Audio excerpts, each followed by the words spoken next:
신약성경 27페이지에 있습니다. 마태복음 16장 13절부터 20절까지 우리 한 절씩 교독하고 마지막 20절은 함께 읽겠습니다. 제가 먼저 읽겠습니다. 예수께서 빌립보 가이사랴 지방에 이르러 제자들에게 물어 이르시되 사람들이 인자를 누구라 하느냐?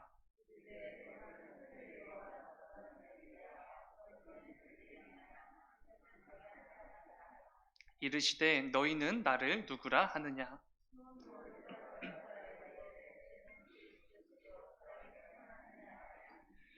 예수께서 대답하여 이르시되 바요나 시모나 내가 복이 있도다. 이를 네게 알게 한 이는 혈육이 아니요 하늘에 계신 내 아버지시니라.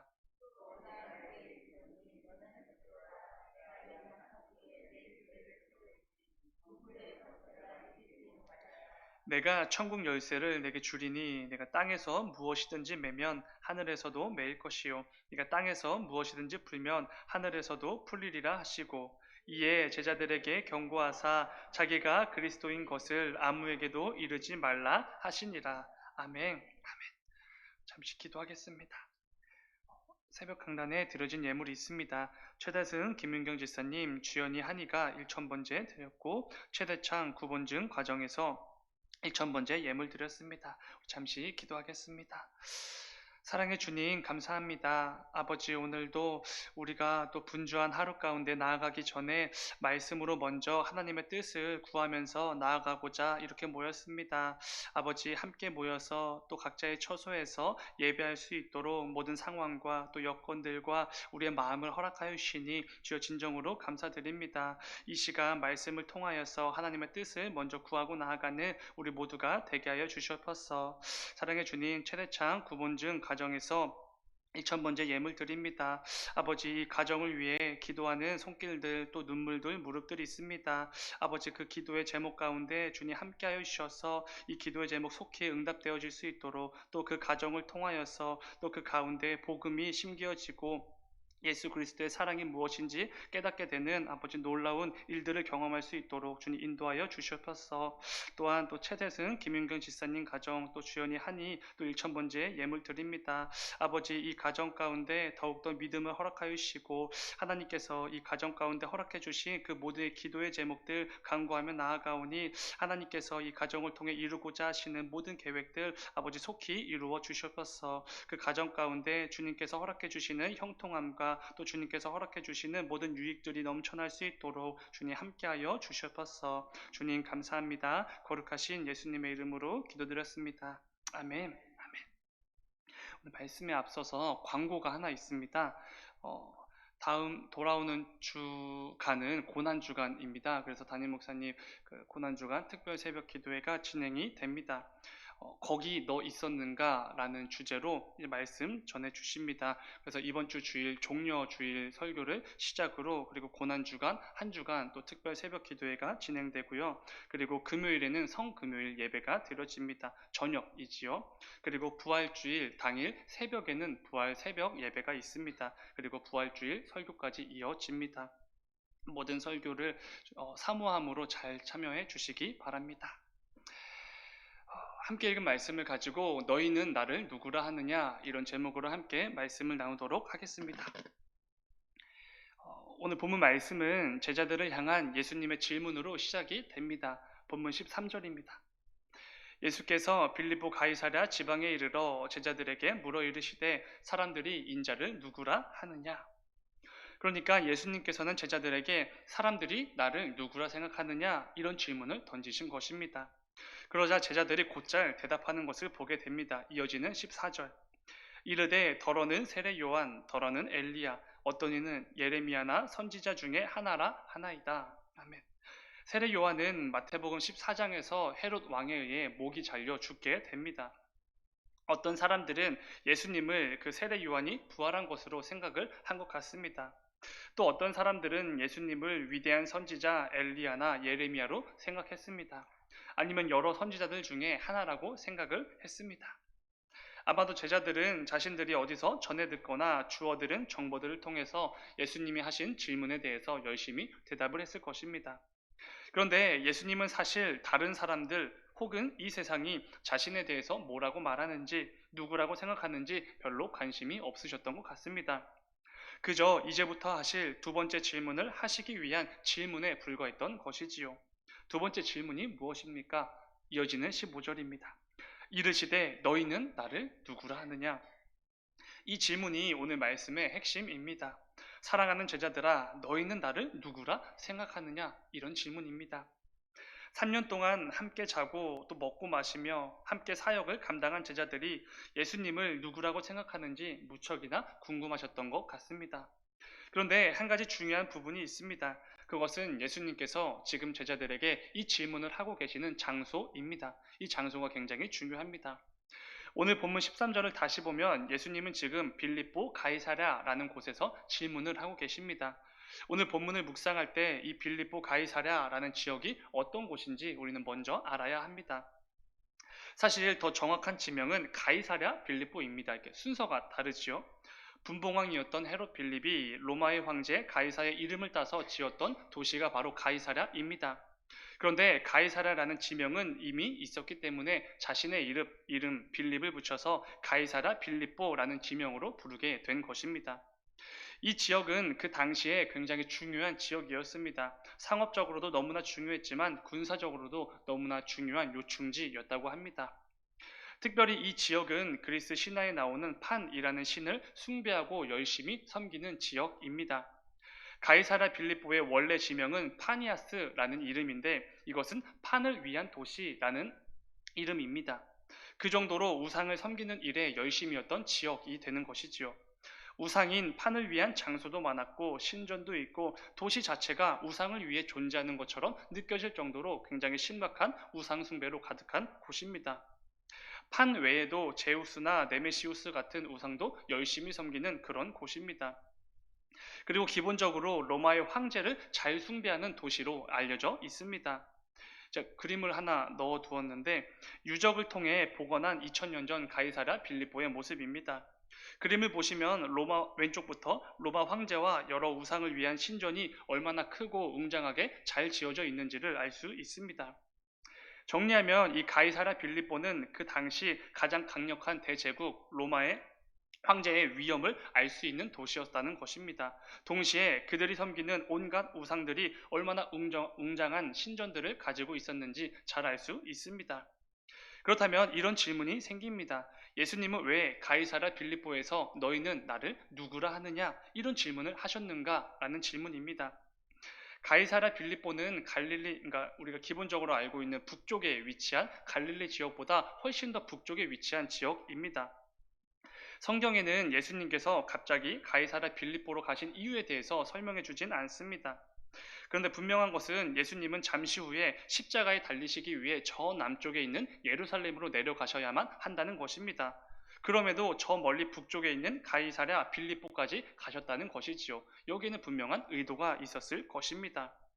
이 질문을 잠시 머리에 좀 새겨 두시고, 그런데 예수님의 이 질문을 받았던 제자들 중에서 베드로가 예수님이 원하셨던 굉장히 대단한 대답을 하는 것을 보게 됩니다. 16절 말씀을 보시면 시몬 베드로가 대답하여 이르되 주는 그리스도시요 살아계신 하나님의 아들이시니이다. 이렇게 베드로가 대답을 하게 됩니다. 굉장히 놀라운 고백입니다. 제자들은 이전까지는 예수님을 자신들의 구원자가 되시는 그리스도로 고백한 적이 없었습니다. 이때 처음으로 그리스도가 되시는 예수님을 고백하기 시작한 것이지요. 또한 살아계신 하나님의 아들로서 예수님이 분명한 하나님 되심을 고백한 것입니다. 그런데 베드로의 이 대답이 얼마나 예수님께서 원하시는 대답이었냐면 이어지는 말씀들을 보면은 어쩌면 베드로가 민망할 정도로 극찬을 아끼지 않는 것을 보게 됩니다. 이어지는 17절 말씀입니다.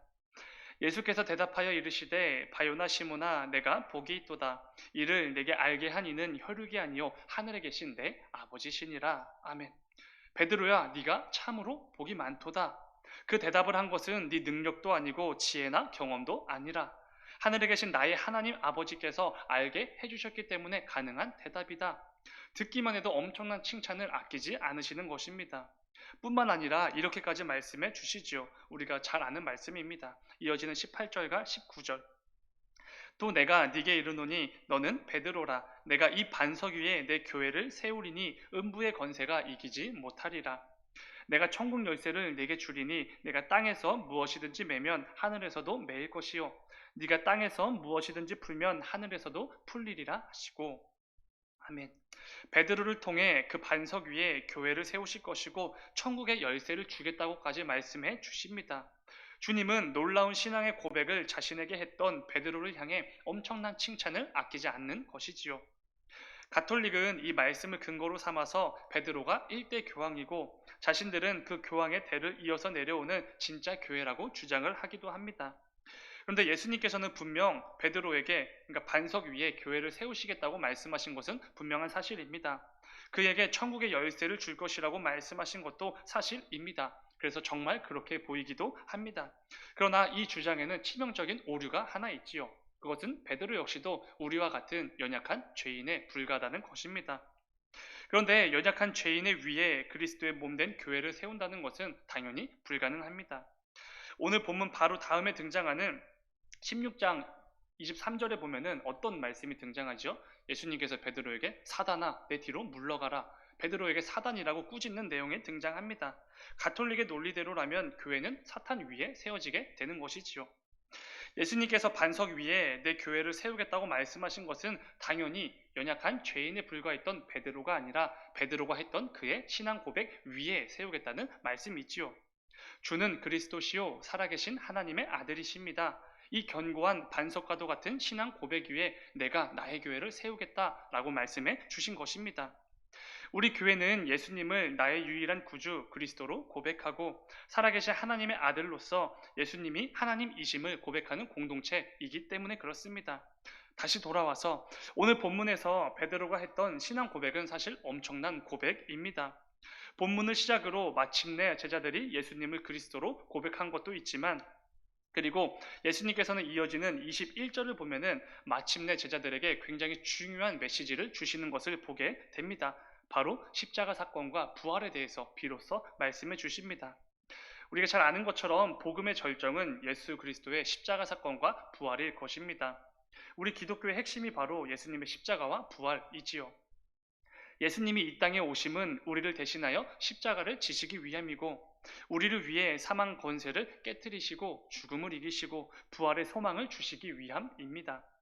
예수님의 공생의 사역의 핵심이 되는 건 당연히 십자가 사건과 부활일 것입니다. 그런데 이제야 비로소 제자들에게 그 사건들에 대해서 말씀해 주셨다는 것입니다. 그만큼 이 베드로의 고백이 정말로 중요하다는 것이지요. 그렇다면 제가 아까 드렸던 다시 그 처음의 질문으로 돌아가 보겠습니다. 예수님은 이 귀한 너무나 중요한 질문을 왜 굳이 가이사랴 빌립보에서 하셨는가라는 것입니다. 베드로의 고백이 엄청난 신앙 고백인 것은 당연히 맞습니다. 그런데 이 고백은 갈릴리에서도 할 수 있는 것입니다. 그리고 성전이 있는 예루살렘에서도 당연히 할 수 있는 신앙 고백이었습니다. 그러나 예수님은 베드로의 이 신앙 고백을 왜 가이사랴 빌립보에서 듣기를 원하셨는가라는 것입니다. 왜 그렇습니까? 잘 들어보시기 바랍니다. 이곳은 앞서 말씀드린 것처럼 커다란 신전으로 즐비한 곳이기 때문에 그렇습니다. 그 당시 세상 사람들이 섬기는 우상들이 얼마나 위대한 신인지 너무나도 잘 알 수 있는 곳, 그게 바로 가이사랴 빌립보이기 때문에 그렇습니다. 또한 그 당시 진짜 신처럼 여겨지는 대제국 로마 황제의 위엄이 얼마나 드높은지 너무나 뼈저리게 알 수 있는 곳이기 때문에 그렇습니다. 크고 웅장한 신전들과 로마 황제의 위엄으로 가득한 가이사랴 빌립보를 제자들에게 마음껏 보여주시면서 예수님께서는 제자들에게 물으신 것이지요. 너희는 나를 누구라 하느냐? 아마 이곳에서 제자들은 스스로를 초라하게 여겼을 것입니다. 위축이 되어서 자신들이 얼마나 보잘것없는 자들인지 새삼 깨닫게 되었을 것입니다. 우상의 신전들은 저렇게 크고 웅장하고 화려한데 예수님을 따르는 자신들의 처지와 현실을 보면서 어쩌면 회의감에 빠졌을지도 모릅니다.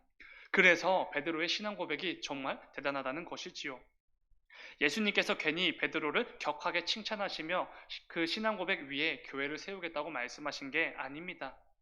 베드로는 웅장한 신전들을 눈앞에 두고도 로마 황제의 위엄을 목격하고도 눈앞에 펼쳐진 그 모든 현실들을 뒤로 했습니다. 자신의 유일한 구원자가 되시는 예수 그리스도를 열심히 고백했고 그분만이 살아계신 하나님의 아들이시기 때문에 로마 황제가 신이 아니라 예수님이 유일하신 참 하나님이심을 고백했던 것입니다. 위축될 수밖에 없는 초라한 자신의 행색과 현실은 제쳐두었습니다. 그리고 모두가 진짜 신들이라고 숭배하고 떠받드는 그럴싸한 그리고 위대해 보이는 우상들을 다 제쳐두었습니다. 오직 예수님을 향한 자신의 신앙을 담대하게 고백했던 것이지요. 예수님은 제자들이 눈앞에 펼쳐진 현실과 상황들과는 전혀 상관없이 예수님을 그리스도로 또 살아계신 하나님의 아들로 고백하기를 원하셨던 것입니다. 중요한 것은 주님께서는 오늘 말씀을 통해 우리에게도 동일하게 물으신다는 것이지요. 쿠키야, 너는 나를 누구라 생각하느냐? 2000년 전 이 질문을 받았던 제자들의 눈앞에는 거대하고 웅장한 신전이 가득했습니다. 그렇기에 예수님의 이 질문에 쉽게 대답할 수가 없었을 것입니다. 예수님을 내 삶의 유일한 구원자로 고백하는 거 결코 쉽지 않았습니다. 살아계신 하나님의 아들로 고백하는 거 정말로 쉽지 않았습니다. 제자들의 모습과 현실은 너무나 초라하고 형편이 없었기 때문에 그렇습니다. 오늘 우리도 마찬가지입니다. 예수님을 그리스도시요 살아계신 하나님의 아들이십니다 라고 고백하기엔 우리 눈앞의 현실과 상황들이 만만치 않을 때가 너무나 많이 있다는 것이지요. 지금 이 시대는 예수님을 믿는다고 말하는 것이 참으로 어려운 시대가 되어 버렸습니다. 예수님을 믿는다는 것이 어쩔 때는 약점처럼 여겨지기도 하고 어쩔 때는 어리석어 보이기까지 하는 것 같습니다. 그리고 우리의 삶의 현실들은 또 너무나 분주하고 여유가 하나도 없는 것처럼 느껴집니다. 그래서 도무지 여유롭게 예배에 참석하고 사역도 잘 감당하는 거 도무지 쉽지가 않습니다. 여유가 없습니다. 시대의 흐름과 풍조에 따라서 주님을 향한 우리의 고백이 조금씩 끊어지고 있습니다. 삶이 분주하고 바쁘다 보니 우리 주님이 나에게 어떤 분이신지, 나에게 어떤 의미인지 우리는 조금씩 잊고 살아가는 것 같습니다. 그러나 그런 우리들에게 우리 주님께서 분명히 물어보십니다. 쿠키야, 너는 나를 누구라 생각하느냐? 사랑하는 여러분, 혹시 지금 내 삶의 형편과 현실의 문제들로 인해서 우리 주님을 향한 우리의 신앙 고백이 끊이진 않았는지, 끊겨 있진 않는지 점검해 보기를 소망합니다. 제가 군복무를 하던 시절에 매달 꼬박꼬박 월급이 찍히고 통장에는 돈이 쌓여만 갔습니다. 물론 그렇게 큰 돈은 아닙니다. 그러나 제 입장에서는 정말 큰 돈이었습니다. 제가 장교로 임관을 하고 몇 달 후에 제 통장에는 1,000만 원이 채워졌습니다. GOP라서 휴가도 잘 못 나가고 연애도 하지 않았기 때문에 그냥 계속해서 돈이 쌓였습니다. 그때는 별 감흥이 없었습니다. 물론 1,000만 원은 제 평생에 제가 만져본 돈 중에 가장 큰 돈이었습니다. 그런데 통장에 2,000만 원이 채워지는 순간 저는 돈이라는 우상에 매료되게 됩니다. 돈이 주는 안정감과 기쁨과 즐거움이 영원할 것 같은 착각에 빠지게 된 것이지요. 그리고 그 이상이 쌓이기 시작할 때부터 제 모든 믿음이 하나씩 바닥이 나기 시작했습니다. 하나님 없이도 얼마든지 잘 살 수 있을 것이라는 착각에 빠지기 시작한 것이지요. 예수님이 나의 구원자가 아니라 돈이 나의 구원자가 되어버렸습니다. 예수님이 하나님이 아니라 돈이 나의 하나님이 되어버린 것이지요. 그렇게 저는 예수님이 나의 그리스도로 또 살아계신 하나님의 아들로 고백하는 모든 신앙을 버리게 됩니다. 세상이 최고로 여기고 세상이 진짜 신으로 여기는 그 돈을 섬기기 시작한 것이지요. 예배도 빠뜨리고 12주도 빼먹고 사역도 당연히 감당하지 않았습니다. 그러나 그 상황을 통해 예수님은 저에게 말씀하셨던 것 같습니다. 세상이 최고의 가치와 기준으로 여기고 또 신처럼 떠받드는 그 돈이라는 우상 앞에서 쿠키야, 너는 나를 누구라고 생각하느냐? 이런 질문을 제게 던지신 것이지요. 그때에 저는 주님의 이 질문에 선뜻 대답하지 못했습니다. 베드로처럼 담대하게 주님만이 그리스도이십니다. 내 삶의 유일한 구원자이십니다. 주님만이 살아계신 하나님의 아들이십니다. 이 고백을 하지 못했던 것이지요. 사랑하는 여러분, 여러분은 어떻습니까? 여러분들의 눈앞에는 어떤 상황과 현실들이 펼쳐져 있습니까? 혹시 나에게 있는 어떤 특정한 영역이 예수님을 향한 나의 신앙 고백을 막고 있지는 않습니까? 이 시간 말씀을 기억하시면서 예수님을 향한 나의 신앙 고백을 방해하는 내 삶의 모든 영역과 요소들을 십자가에 과감하게 못 박기를 간절히 소망합니다. 말씀 맺도록 하겠습니다. 우리 주님께서 우리에게 동일하게 물으십니다. 너희는 나를 누구라 하느냐? 내 직업과 내 사업장에서 나는 예수님을 누구라고 고백하고 있습니까?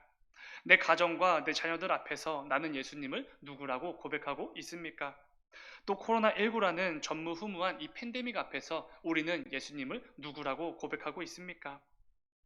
예수님께서는 우리 모두가 눈앞의 현실과 상황들과는 전혀 상관없이 예수님만을 내 삶의 구원자이신 그리스도로 또 살아계신 하나님의 아들로 고백하기를 간절히 원하고 계십니다. 부디 오늘 말씀을 기억하시면서 상황에 따라 우리의 신앙 고백이 바뀌는 자들이 아니라 상황에 따라 신앙 고백을 버리는 자들이 아니라 언제나 어디서나 또 누구랑 있든지 예수님을 향한 신앙의 고백을 담대하게 외치며 나아가는 우리 모두가 되기를 간절히 소망합니다. 우리 잠시 기도하겠습니다. 사랑하는 주님, 우리는 현실과 상황에 따라 또 함께 있는 사람에 따라 장소에 따라 우리의 신앙을 저버리고 주님을 향한 고백을 버릴 때가 너무나 많이 있습니다. 우리의 모든 것을 다 아시고 또 자비를 베풀어 주기를 원하시는 주님, 이러한 우리의 연약함을 긍휼히 여기시고 또 그 가운데 은혜를 베풀어 주시옵소서. 언제나 주님을 내 삶의 구원자이신 그리스도로 고백하고 살아계신 하나님의 아들이심을 고백하는 우리 모두가 되게 하여 주시옵소서.